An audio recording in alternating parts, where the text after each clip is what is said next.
Dr. Ahmad Faizal Ahmad Fuad, Kapten Azhar, Encik Hafizi Said dan juga Dr. Nur Hafizah dan juga Cik Nuraina. Okey, pagi tadi kami dah ada satu session bersama dengan APMM Sarawak. Jadi di sebelah petang ni pula bersama dengan pejabat perikanan lah. Okey. And then ini boleh share slide. Okey, kami ada tim lain ada juga, cumanya petani tak dapat nak join. Okey. Jadi untuk projek ni saya selaku focal person. So sekiranya ada pihak-pihak daripada tuan ada sebarang persoalan ke ataupun sebarang pertanyaan, lepas ni boleh contact saya lah.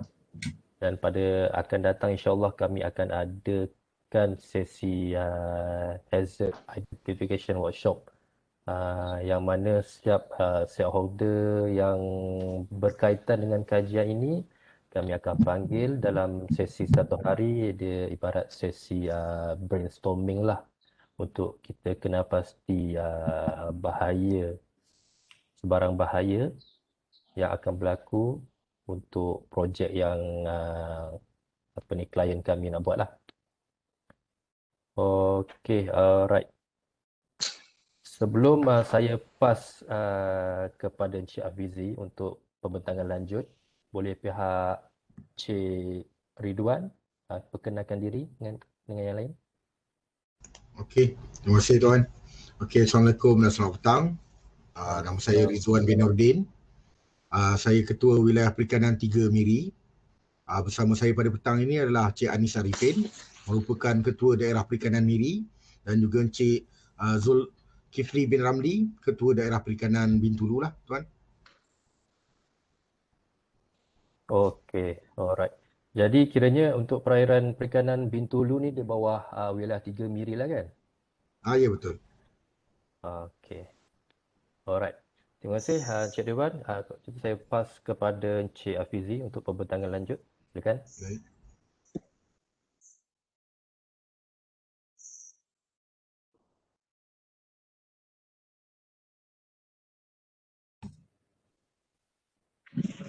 Okay, bismillahirrahmanirrahim. Assalamualaikum warahmatullahi wabarakatuh. Terima kasih kepada tuan-tuan yang sudi meluangkan masa pada petang ini untuk kami sama-sama brainstorming dan mengumpul maklumat berkaitan dengan kajian risiko kami terhadap satu projek yang bakal diadakan di dalam kawasan Bayan Oil Field di Sarawak. Okay. Jadi sehubungan dengan tuan-tuan adalah sebahagian stakeholder ataupun pemegang taruh yang terlibat secara langsung di dalam perairan ini, kerja-kerja berkaitan dengan perairan ini. Jadi kami selaku konsultan perlu mengumpul maklumat agar semua orang dapat memberi maklumat lah, supayanya kajian ini menyeluruh untuk dipersembahkan kepada Jabatan Laut Malaysia. Okey, ni seperti mana Encik Anik maklumkan tadi, konsultan tim ni terdiri daripada dua pihak, iaitu di pihak management dan di pihak konsultan. Okey. Right. Segala communication ataupun untuk communication selepas ini, Encik Anik akan berurusan dengan tuan-tuan seperti sebelum inilah, untuk hantaran maklumat dan sebagainya, sharing the file jika perlu. Okey, untuk makluman tuan, seperti yang Cik Anik maklumkan tadi, di sebelah pagi kami telah mengadakan satu sesi yang sama bersama dengan agensi APMM. Okey, dan di sebelah petangnya dengan tuan-tuan lah. Dan hopefully pada minggu ini kami dapat mencari lagi beberapa stakeholder yang lain untuk bagi masa untuk kami mengumpul maklumat seperti ini. Okey, mungkin tuan-tuan tertanya kenapa kami buat benda ni, sebab ia sebahagian daripada prasyarat di bawah MSN, okay, Malaysian Shipping Notice, yang dikelolakan oleh Jabatan Laut Malaysia, di mana setiap pembinaan, setiap operasi yang berkaitan dengan di laut perlu memiliki kajian risiko. Okey, Jadi bagi pihak project owner dalam kes ni Tanjung Offshore, mereka akan mengupah konsultan untuk menyiapkan satu kajian yang lengkap berkaitan dengan kajian risiko ini. Supayanya kajian ini akan diberi kepada Jabatan Laut untuk mendapatkan pengesahan. Tanpa pengesahan ini maka dia akan mengakibatkan urusan untuk projek ini akan mengalami masalah lah. Okey, jika lihat pada pada gambar rajah yang di skrin, Bayan Oilfield terletak kira-kira 80 km daripada Bintulu. Jadi di kedalaman sekitar 30 meter. Di situlah akan diwujudkan satu lagi unit ataupun satu lagi facilities. Saya rasa tuan-tuan maklum di Bayan telah banyak pun beberapa oil field beberapa oil rig ataupun facilities yang dah sedia ada, dan yang akan datang ni mobile offshore unit ni, production unit ni adalah salah satu daripada unit yang akan disambung kepada salah satu daripada unit yang telah sedia ada. Okey, jika mengikut pada report yang saya buka dalam fisheries punya report, kawasan ini berada di sekitar dalam kawasan tersebutlah, kawasan perikanan tersebut. Okay, saya mohon tuan-tuan mungkin boleh betulkan saya ataupun ada map yang terkini untuk saya dapat bagi saya letak dalam report akhir. Okey. Okey, berikut adalah serba sedikit tentang operasi projek ini. Untuk makluman tuan, MOPU ni adalah salah satu oil platform lah untuk dibawa yang sedang dibina di China, di Qingdao, China, dan bakal siap pertengahan tahun hadapan 2022, dan kemudiannya akan dibawa ke Sarawak sekitar bulan 9. Okay. Fasa pertama di mana unit ini ataupun facilities ini akan dinaikkan ke atas sebuah kapal heavy lift vessel, untuk diangkut ke perairan Bintulu. Kemudiannya di dalam fasa kedua, unit ini akan di float off kan, dia akan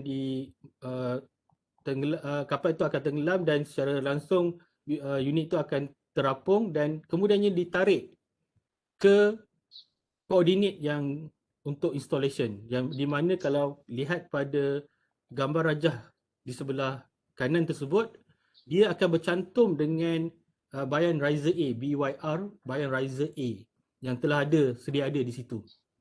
Dia akan cantum kat situ, dah ada bridge. Mungkin tuan-tuan tanya dekat mana dia nak melakukan operasi float off ni yang nak terapung tadi.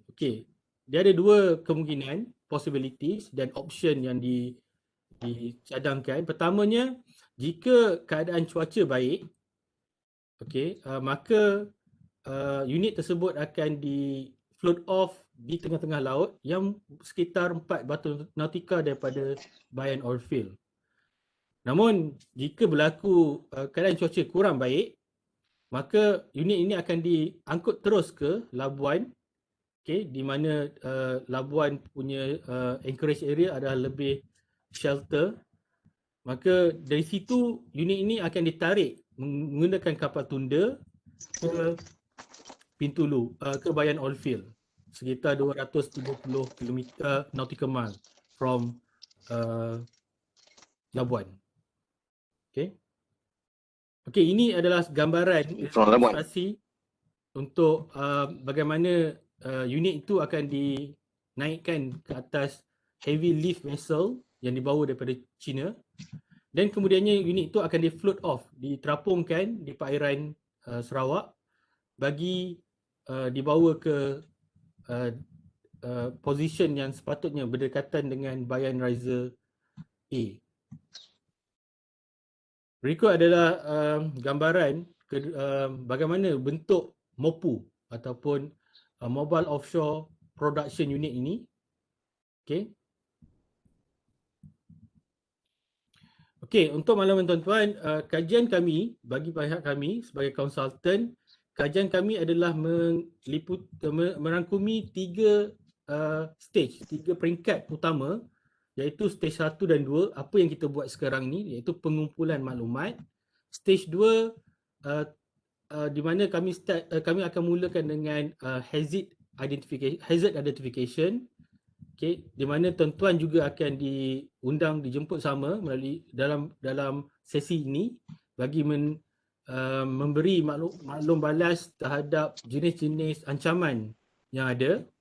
Dan seterusnya stage ketiga kami akan memberi recommendation ataupun ulasan mengenai apa yang perlu pihak proponent ataupun owner punya project owner untuk mengambil tindakan selanjutnya lah bagi menjalankan projek ini. Okey, jadi saya kira Cik Anik pun dah email kepada tuan berkaitan apa maklumat yang mungkin kami perlukan dan mungkin tuan boleh kongsikan dengan kami pada petang ini. Saya listkan di sini secara brief. Okay, mungkin tuan-tuan boleh kongsi dengan kami nanti apa yang concern tuan-tuan terhadap kawasan ni. Mungkin ada case study tentang berapa bilangan bot, kalau boleh ada koordinat yang kawasan-kawasan, mungkin ada tukun yang perlu kami elakkan jika proses penundaan dan sebagainya lah, dan insiden melibatkan kapal nelayan buka tunda ataupun kapal nelayan dengan any facilities ataupun any bot-bot kerja ataupun workboat yang terlibat dalam operasi oil and gas. Mungkin kita boleh buka pada discussion session seterusnya. Untuk sebelum tu tuan-tuan ada sebarang persoalan tentang slide saya ke? Ada nak saya hurai lebih lanjut tentang kedudukan atau tentang operasi ni? Kalau tuan-tuan ada, just beri maklum dan kita boleh discuss terus sebelum kita ada sesi perbincangan dan soal jawab seterusnya. So far tak ada lah tuan. Tak ada, Boleh cantik. Kalau begitu kita boleh pergi pada sesi soal jawab lah. Kalau tuan-tuan nak share apa pandangan dan tuan-tuan nak tahu lebih lanjut, boleh terus sesi soal jawab dan kita mungkin boleh discuss. Ataupun my team members, consultant team members nak tambah apa yang saya bentangkan tadi, mungkin ada.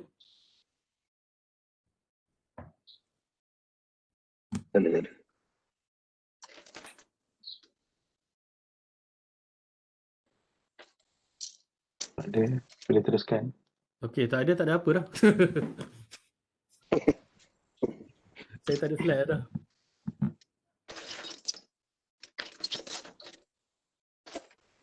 Okey, ada apa nak tanya? Yang lain team members? Yalah, mungkin ada soalan tu mungkin dah ditulis yang dia kawasan yang berkaitan oil field ni dia tak ada aktiviti buka tunda ke tuan? Okey, tuan, berkenaan dengan tu, untuk dalam Akta Perikanan 1985, tidak dibenarkan sebarang aktiviti penangkapan ikan berdekatan dengan 500 meter daripada kawasan pelantan minyak lah. Mana-mana kawasan yang digazetkan, kita akan maklumkan kepada pihak nelayan lah, tuan. Okey, terima kasih.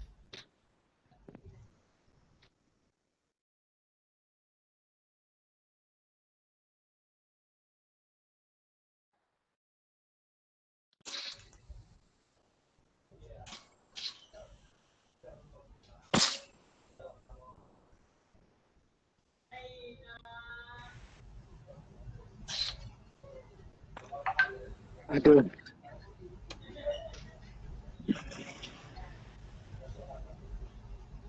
So, kita nak teruskan ke sesi perbincangan ke atau macam mana, tuan? Saya rasa mungkin Encik Ridwan boleh respon kepada soalan-soalan yang kami berikan. Itu. And then Okay. mungkin daripada situ kita boleh bincang lah. Soal Alright. jawab. Boleh tuan. So setakat ini kami menerima 6 soalan utama daripada pihak konsultan lah. Yang pertama berhubung dengan koordinat lokasi yang sering menjadi kawasan penangkapan ikan di zon C dan laut dalam yang terdekat dengan kawasan Bayanfi lah. Untuk makluman tuan, setakat ni kita memang untuk exact lokasi bagi kawasan penangkapan ikan tu kita tak ada lah tuan. Sebab untuk makluman, selalu deep sea fishing ni memang dia lebih kepada ikan pelagik lah, ikan kawasan permukaan atas. So kalau untuk yang untuk buka tunda pun kalau dia ada memang dia agak jauh, memang takkan berdekatan dengan kawasan-kawasan pelantar minyak, sebab itu merupakan salah satu kesalahan. Sekiranya nelayan yang didapati bersalah akan dikompaun bawah Akta Perikanan 1985 lah. Selain itu berhubung dengan bilangan vessel zon C dan C2 iaitu laut dalam, saya boleh minta KDP Bintulu untuk bantu saya lah terangkan berapa banyak vessel yang kita ada di kawasan Bintulu ni. Cik Zul, mohon ni. Okey, selamat petang. Assalamualaikum. Untuk daerah Bintulu, untuk makluman zon dari zon A sehingga zon C kita ada lebih kurang 360 lebih kurang lah vessel yang berdaftar dengan jabatan. Yang mana zon C merangkumi buka tunda dan juga lain-lain peralatan, jumlah lebih kurang ada 89 buah vessel. Dan zon B lebih kurang ada 19 vessel lah. Tapi jarak-jarak operasi diorang ni tidak akan sampai ke Bayan Ulfi lah. Cumanya kalau dari segi cuma ada soalan lah untuk berkaitan dengan pergerakan mobilization unit tu nanti. Adakah dia akan mengganggu, contohnya kalau daripada Bintulu, port Bintulu ke kawasan tu, adakah aktiviti perikanan akan dihentikan sementara waktu ataupun macam mana? Sebab kalau dihentikan akan timbul isu lah. Apa tu, kekurangan pendapatan nelayan. Itu satulah yang selalu dibangkitkan sebab di Bintulu ni selalu ada kajian lah apa, memang akan ada isu lah di segi penghentian operasi nelayan-nelayan di sekitar itulah. So kalau untuk zon A, zon A merangkumi sampan tradisi dan juga enjin dalam, kita ada lebih kurang 100 lebih vessel lah. 200 lebih vessel yang beroperasi di daerah Bintulu. Total sekali lebih kurang 360 lebih lah. So itu maklumat-maklumat vessel yang ada lah. Itu je Mas. Okey, saya nak tambah sikit berhubung dengan Tuan, saya Kata Nazar daripada CME yang kita concern sekarang pemberhentian nak berhentikan orang tu menangkap ikan tu memang tak adalah. Kalau kita akan buat kalau dia buat float off sekitar 4 km tu, kita ada kapal keliling tu, that means siapa-siapa yang buat dekat kawasan tu memang terpencil lah, tak kenalah kawasan kita buat load off. Sekiranya kita buat load off mopu tu, kita apungkan di Labuan dan akan ditunda ke Bayan. Laluan itu saja yang cuma laluan tu je yang tak ada berhentilah. Jadi kita most likely kita ada chaser boat untuk masa towing, dan probably kita buat dalam towing tu hari siang lah. Jadi terpencil lah. Kalau dia yang laut dalam ni semua pakai persainer ya. Tak semua tuan. Tak semua yang menggunakan persainer lah. Ada yang guna pukat tunda jugalah tuan. Yang persainer ni ada few only lah.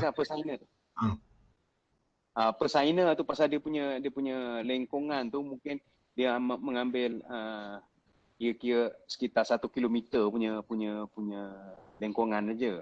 Jadi Betul, in terms of towing tu, in terms of towing operation, saya tak nampak ada masalah lah. Ya. Kita boleh elak lah persainer tu. Tapi Okey. bila kita towing, kita ada chaser boat jalan kat depan tu, jadi dia akan bagi tahulah. Orang tangkap ikan ni pun dia nampak kapal-kapal tu pun dia dah lari dah. Cuma bila dia tengah lengkung tu memang, tapi kawasan-kawasan lengkung tu dia mesti ada satu lagi, fishing sticks. Ya. Dia orang ada tak? Unjang. Oh, unjam kawasan jauh tu tak ada tuan.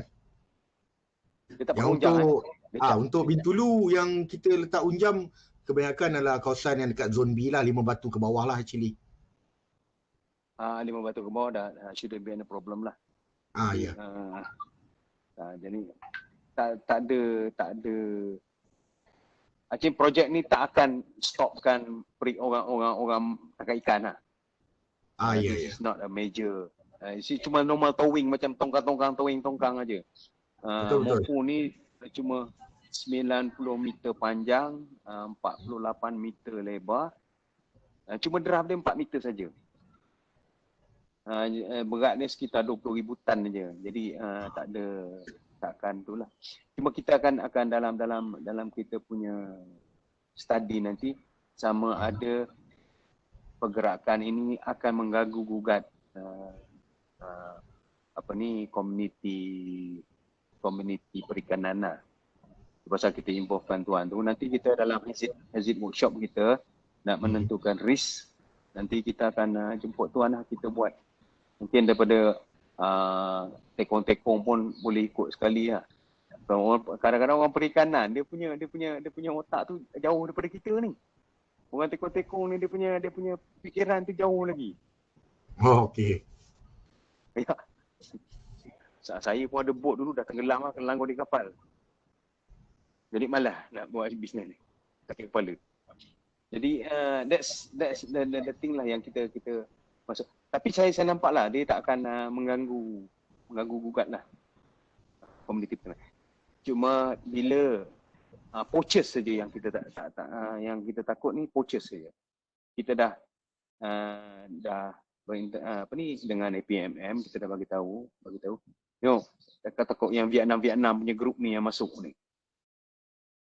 Vietnam punya grup ni masuk ni, lepas sama ada satu lagi saya nak tahu, sama ada Navy China tu mengacau tak kita? Orang-orang yang tangkap ikan kita ni. So far tak ada kes lagi lah tuan.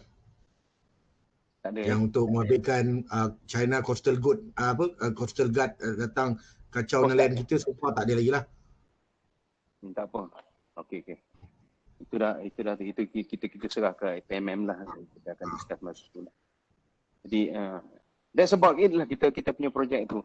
Dan involvement perikanan tu mesti kita involvekan jugalah.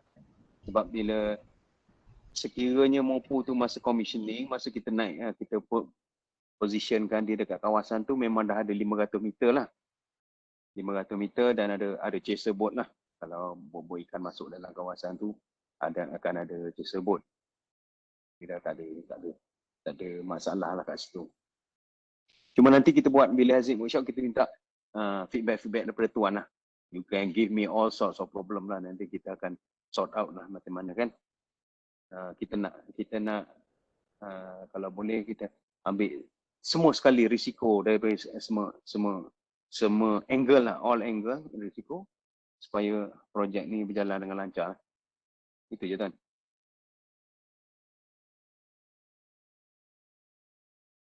Okey Anik, silakan.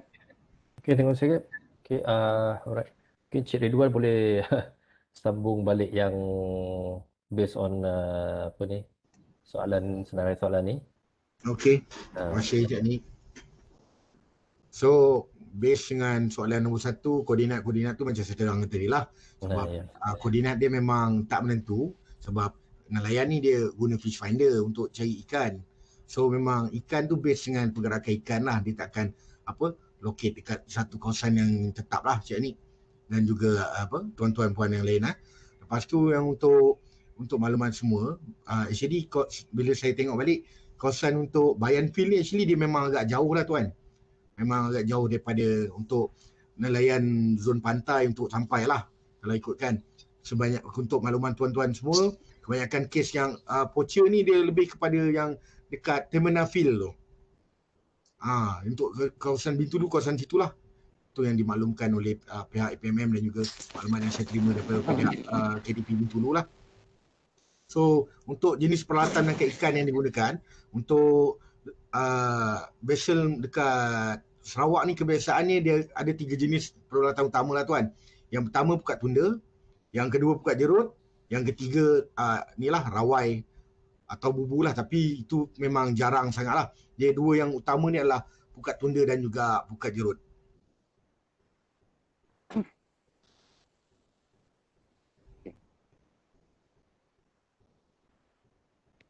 Okey, boleh teruskan. Okey, untuk perkara 4 yang berhubung dengan laporan insiden melibatkan kelemalangan kapal, bot lalu lintas dengan hidupan laut ni, setakat ni kami di pihak perikanan belum pernah dapat official report lah tuan.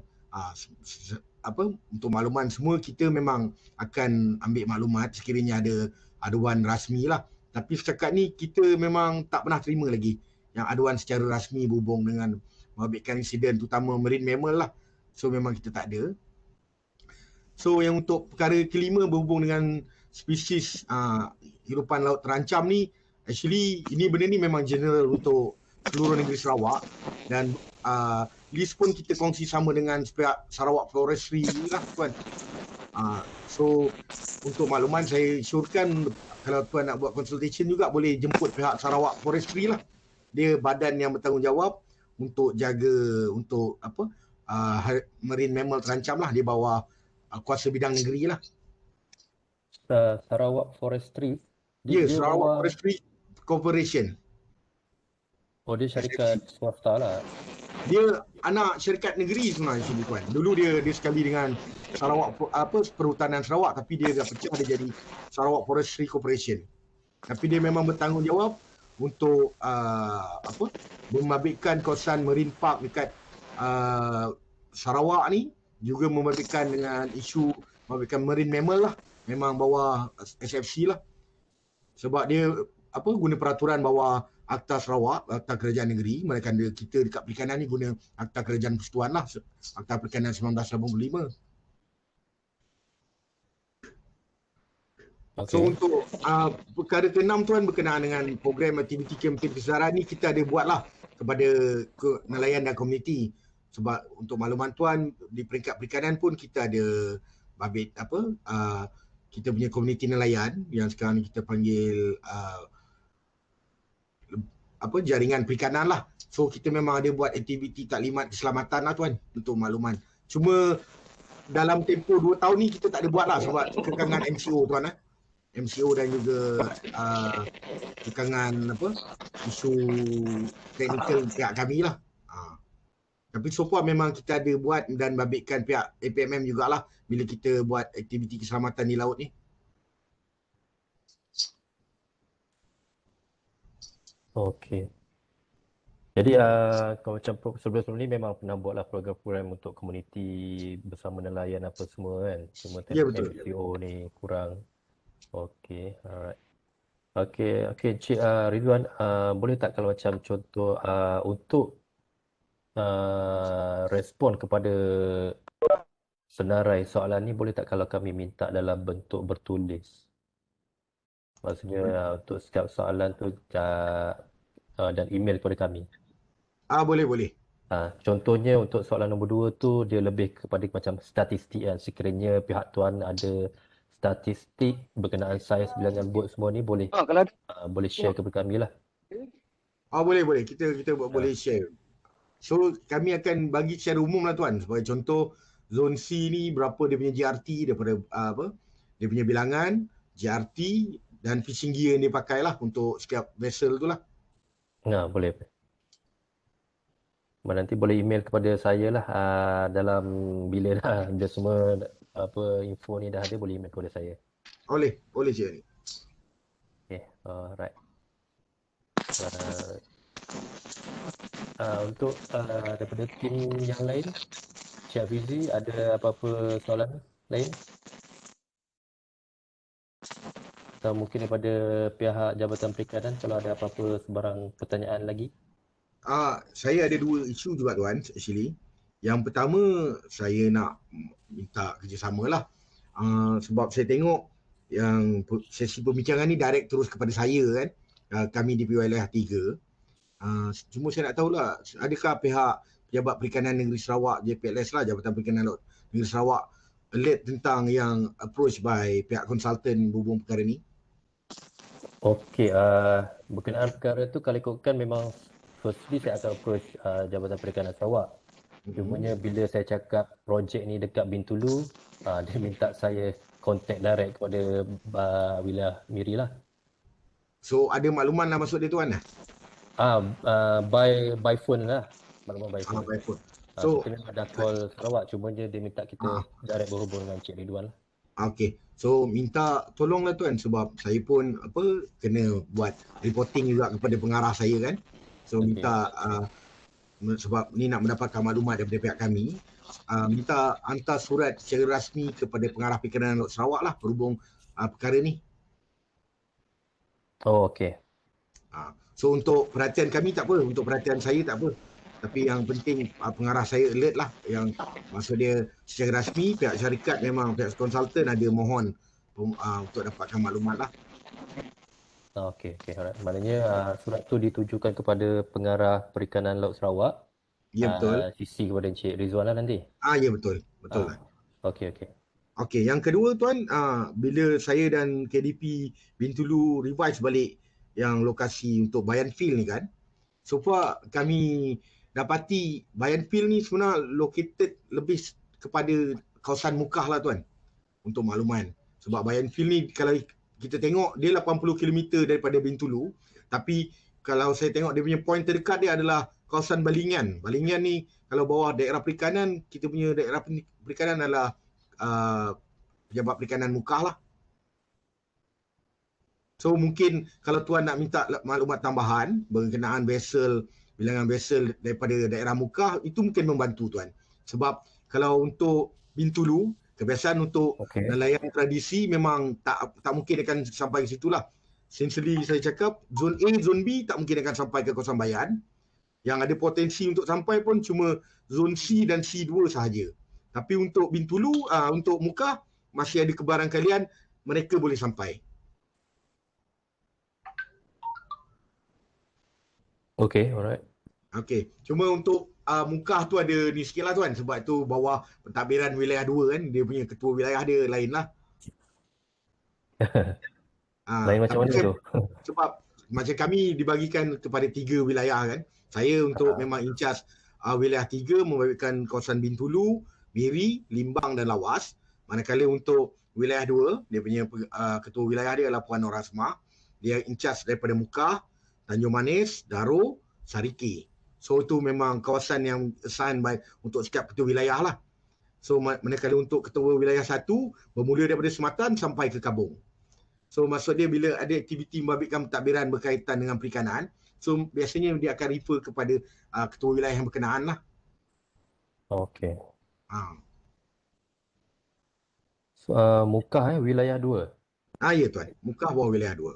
Sebab memang kalau base dengan kawasan tu, Kuala Balingan tu memang sangat dekat dengan kawasan untuk Bayan Field tu. Berbanding daripada Kuala Tatau lah. Kuala Tatau dengan Kuala Balingan memang dekat lagi Kuala Balingan lah.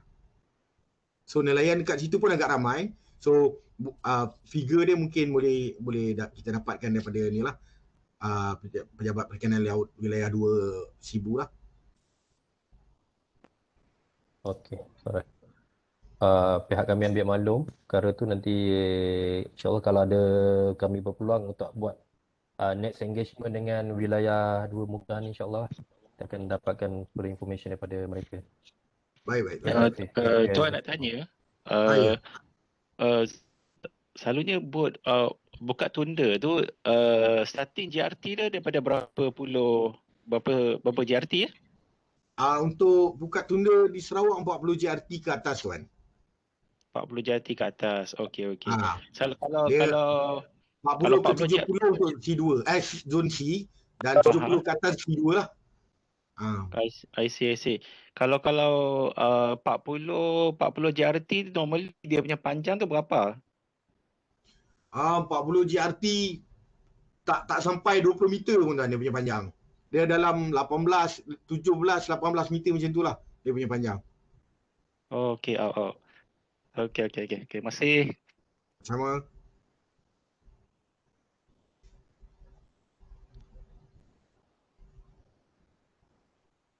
Ya, ada lagi sebarang pertanyaan daripada CME? Tak ada. Daripada Encik Hafizi, Dr. Hafiza?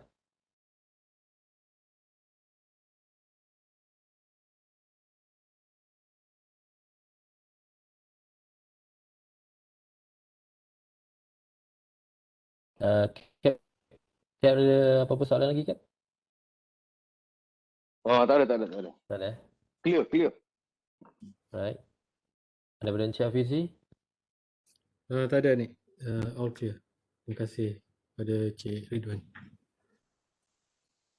Ya, okey. Alright. Jadi daripada pihak CME tak ada sebarang pertanyaan lagi. And then terima kasih saya ucapkan kepada Cik Ridwan dan juga yang lain daripada Jabatan Perikanan MIRI atas informasi yang diberikan, dan sebarang output yang kami dapat daripada sesi ini, insya-Allah kami akan go further lah. Alright. Jadi sebelum kita tamatkan sesi ini, ada sebarang apa-apa daripada Cik Ridwan? Pada side kami rasa tak ada apa dah tuan. So kami ucap terima kasih lah sebab refer kami juga berkenaan perkara ini sebab membabitkan kumpulan sasar kami kan. Itu sajalah. Okey, alright. Okey, kalau macam tu kita tangguhkan sesi ini dengan tasbih kafarah suratul As.